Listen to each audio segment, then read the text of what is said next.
갈보리 산 올라간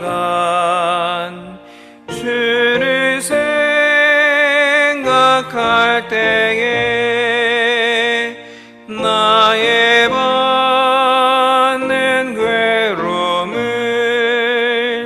비교할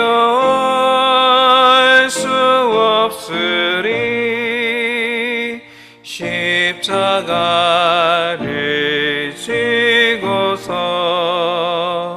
주를 따라가리라. 무덤에서 부활한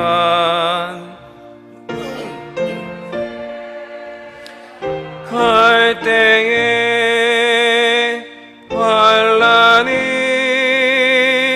죽음도 두려울 것 없으리. 승전가를 부르며 주를 따라가리라.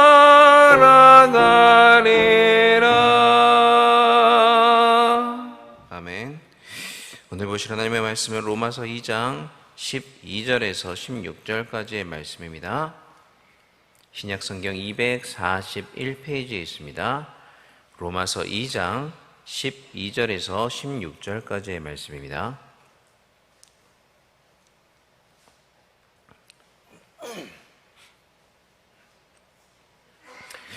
로마서 2장 12절에서 16절 다 같이 한 목소리로 읽도록 하겠습니다. 무릇 율법 없이 범죄한 자는 또한 율법 없이 망하고 무릇 율법이 있고 범죄한 자는 율법으로 말미암아 심판을 받으리라.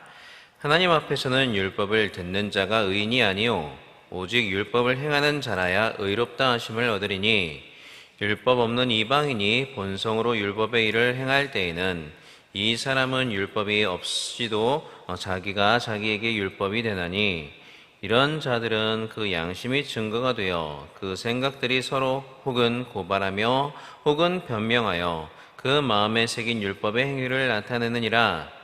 곧 나의 율법에 이른 바와 같이 하나님이 예수 그리스도로 말미암아 사람들의 은밀한 것을 심판하시는 그날이라. 아멘. 바울은 로마서 2장 1절로부터 3장 8절에 이르기까지 유대인들 위에 임한 하나님의 진노에 관해서 말씀을 합니다. 그리고 이 부분을 다시 5부분으로 세분을 해볼 수가 있는데요. 첫 번째 부분은 지난주에 살펴본 로마서 2장 1절에서 11절까지의 말씀으로서 도덕적 우월감을 가지고 다른 사람을 판단하는 자들을 향한 하나님의 공평한 심판에 대해서 말씀을 하고 있습니다. 여기서 그러한 사람들은 물론 유대인을 말하는 것이었고요. 그리고 오늘 본문은 두 번째 부분으로서 율법을 소유하였다는 그 사실이 결코 심판을 면하게 해줄 수 없다라는 사실에 대해서 말씀을 하고 있습니다. 그리고 첫 번째 부분과 마찬가지로 오늘 본문에서도 궁극적으로 말하고 싶은 것은 하나님은 공평하신 분이며 하나님의 심판은 공평하시다라는 것입니다. 자, 그래서 바울은 12절에서 하나님은 이렇게 공평하심으로 율법이 없이 범죄한 자는 율법이 없이 망하고 또 율법이 있는데 범죄한 자는 그 율법으로 심판을 받게 될 것이다 라고 말씀을 하고 있습니다. 우리 12절 말씀 같이 한번 읽어보겠습니다. 무릇 율법 없이 범죄한 자는 또한 율법 없이 망하고 무릇 율법이 있고 범죄한 자는 율법으로 말미암아 심판을 받으리라. 자, 그리고 이렇게 율법이 있는데 범죄하면 심판을 받게 되는 이유에 대해서 13절에서 구체적으로 설명하고 있습니다. 그 이유는 율법을 듣는 자가 의인이 아니라 율법을 행하는 자가 의롭다 하심을 얻게 되는 것이기 때문입니다. 우리 13절 또한 같이 한번 읽어보겠습니다. 하나님 앞에서는 율법을 듣는 자가 의인이 아니요 오직 율법을 행하는 자라야 의롭다 하심을 얻으리니. 자, 또한 바울은 이제 괄호로 삽입이 된 14절로 15절 말씀에서 율법 없는 자가 범죄하면 망하는 이유에 대해서도 말씀을 하고 있습니다. 그것은 비록 그들에게 외적으로 율법이 주어지지는 않았다고 할지라도 그들이 범죄하게 되면 그들의 본성에 하나님께서 심어주신 율법이 그들에게 증거가 되어서 서로 고발하고 변명하기 때문입니다. 우리 14절과 15절 말씀도 같이 한번 읽어봅니다. 율법 없이 이방인이 본성으로 율법의 일을 행할 때에는 이 사람은 율법이 없어도 자기가 자기에게 율법이 되나니 이런 이들은 그 양심이 증거가 되어 그 생각들이 서로 혹은 고발하며 혹은 변명하여 그 마음에 새긴 율법의 행위를 나타내느니라. 아멘. 자, 그리고 율법이 있든 없든 범죄한 자들에게는 반드시 심판의 그날이 오게 될 것이다 라는 사실에 대해서 마지막 16절에서 말씀을 하고 있습니다. 마지막으로 16절 같이 한번 읽어보겠습니다. 곧 나의 복음에 이른 바와 같이 하나님의 예수 그리스도로 말미암아 사람들의 은밀한 것을 심판하시는 그날이라. 아멘. 자, 오늘 본문 말씀은 사실 이처럼 굉장히 단순합니다. 그러니까 율법이 있든 없든 범죄하면 공평하게 심판을 받게 된다라는 것입니다. 그것이 오늘 본문이 말하고자 하는 핵심인데요. 오늘 본문은 사실 이렇게 단순하지만 그러나 오늘 본문이 담고 있는 그 말씀, 그 의미는 굉장히 심오합니다. 오늘 본문 말씀에서 다음과 같은 세 가지를 한번 생각을 해볼 수가 있을 것 같습니다. 첫째로 말씀은 소유하는 것보다 행하는 것이 더 중요하다라는 사실입니다. 하나님의 뜻을 알고 하나님께서 기뻐하시는 것이 무엇인지를 깨닫는다고 할지라도 그것을 행하지 않으면 그것은 하나님께 결코 영광이 되지 못하고 우리에게도 유익이 되지 못한다는 것입니다. 지난주에 간증 영상을 한번 기억하실 텐데요. 지난주에 간증 영상에서 간증의 주인공이셨던 집사님께서는 이제 본인의 자녀가 친구들의 전도를 위해서 기도하는 것을 보고서 지금까지 학교를 전도의 대상지로 삼지 못했던 그것에서 제외하였던 자신의 모습을 되돌아보며 마음이 찔리셨다라고 말씀을 하셨습니다. 그러나 집사님께서 이러한 찔림을 받는 것에만 만약에 머무르셨다면 그 집사님은 결코 간증의 주인공이 되실 수가 없으셨을 것입니다. 집사님은 깨달으신 것을 행함으로 옮기셨습니다. 어떻게 해야 할지 처음에는 막막했습니다. 그렇지만 믿음으로 순종하고 나아가다 보니까 하나님께서 차츰 길을 열어주시고 방법을 생각나게 하시고 또 생각지 못한 여러 동역자들을 붙여주셨습니다. 하나님께서 시작은 집사님께서 하셨지만 물론 시작도 하나님께서 그런 마음을 주셔서 하셨지만 하다 보니 하나님께서 그 일을 친히 이루어 가시더라는 것입니다. 그래서 풍성한 전도의 열매도 맺었고 집사님 본인은 간증의 주인공이 되실 수가 있으셨습니다. 이처럼 내가 듣고 알고 깨달은 그것을 행할 때 그것이 하나님께 영광이 되며 우리에게도 진정한 유익이 되는 것입니다. 그러므로 말씀을 듣고 읽고 깨닫고 알고 소유하는 것에만 그치지 마시고 반드시 그 말씀에 순종하시고 또한 여러분이 깨달은 바대로 반드시 행하시기를 바랍니다. 그렇게 행할 때 그것을 통해서 하나님께서 영광 받으시고 여러분에게도 큰 유익이 될 것입니다. 자, 둘째로 이제 13절 말씀처럼 율법을 온전히 행하면 의롭다 하심을 얻을 수 있다라는 사실입니다. 그런데 이 말을 내가 내 힘으로 율법을 행하여 의롭게 될 수 있다라고 오해를 하셔서는 안 됩니다. 하나님께서 우리에게 율법을 주실 때에는 로마서 7장 10절 말씀처럼 그것을 생명에 이르게 할 계명으로 주셨다라는 의미입니다. 로마서 7장 10절을 상반절을 제가 한번 읽어보겠습니다. 생명에 이르게 할 그 계명이. 자, 성경은 오직 믿음으로 말미암아 구원을 받는다라고 말하면서도 율법은 그렇기 때문에 더는 쓸모없다라고 말하면서 율법이 더 이상 소용 가치가 없다, 율법에 대해서 그렇게 부정적으로 말하지는 않습니다. 그것은 여전히 하나님의 법이며 생명으로 이르게 하는 길입니다. 그러므로 만약 인간이 모든 율법을 다 지켜 행할 수 있었다면 율법을 통해 구원을 받을 수도 있었을 것입니다. 그러나 이는 어디까지나 가정입니다. 조금 전에 읽었던 로마서 10장 말씀의 하반절을 보시면 이렇게 생명에 이르게 하려고 주신 계명, 그 율법이 도리어 사망에 이르게 하는 것이 되었다라고 말씀을 하고 있기 때문입니다. 7장 10절 하반절 말씀을 또 읽어보겠습니다.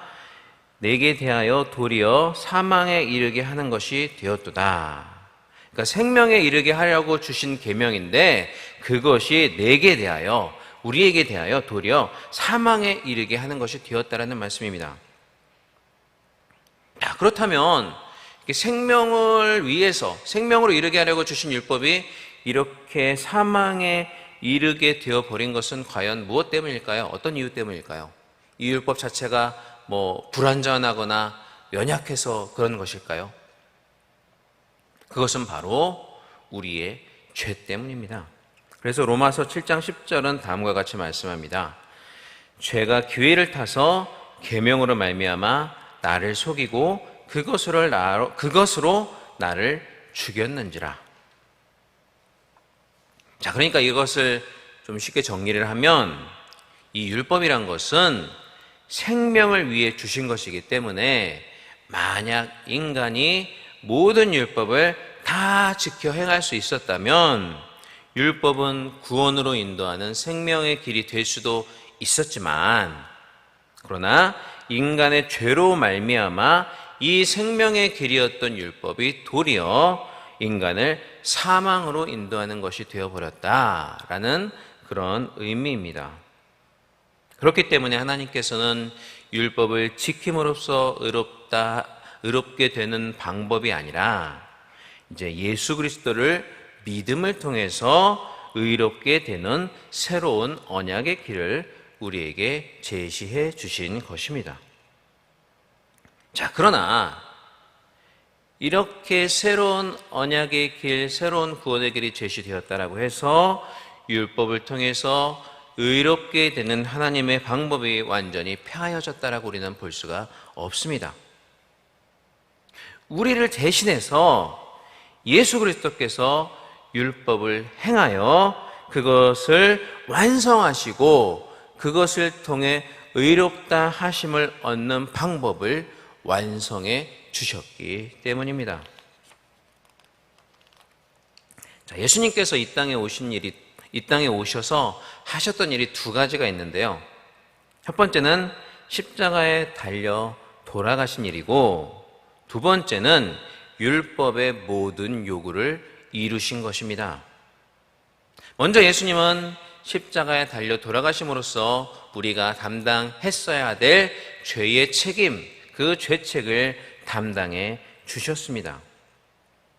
우리가 잘 알고 있는 사실이죠. 자, 그렇지만 예수님께서 하시는 이것이 다가 아닙니다. 즉, 예수님은 이 땅에 오셔서 33년 동안 아무것도 안 하시다가 어느 날 갑자기 십자가에 달려 돌아가시기만 하신 것이 아니라는 사실입니다. 예수님은 십자가에 달리시기까지 이 땅에 계셨던 33년 평생을 하나님의 모든 율법에 순종하시면서 그 하나님의 율법을 완성을 해 주셨습니다. 이 행하신 순종 역시 예수님의 십자가에서 당하신 순종만큼 위대하고 놀라운 예수님의 사역이었습니다. 그렇기 때문에 우리는 예수님께서 십자가에 죽으신 그 당하신 순종으로 인해서 뿐만 아니라 예수님께서 이 땅에 계시면서 하나님의 모든 율법에 순종하셨던 그 행하신 순종의 공로로도 구원을 받게 되는 것입니다. 자, 그러므로 율법에 완전히 순종하면 그것을 통해 의롭다 하심을 받을 수 있는 하나님의 방법이 완전히 폐하여진 것이 아니라 오히려 이 방법이 예수님의 순종을 통해서 완성이 되어서 그것이 우리가 믿을 때 우리의 것으로 적용이 되었다라는 것이죠. 그러므로 예수님께서는 마태복음 5장 17절 말씀에서 내가 율법을 폐하러 온 것이 아니라 완성하러 왔다라고 말씀을 하셨던 것입니다.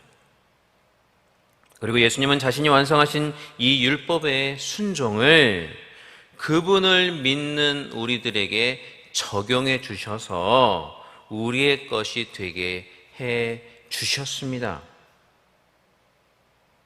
우리는 그렇기 때문에 율법에 순종할 수 없었고 율법에 순종하지 않았지만 율법에 순종한 자처럼 여김을 받게 된 것입니다.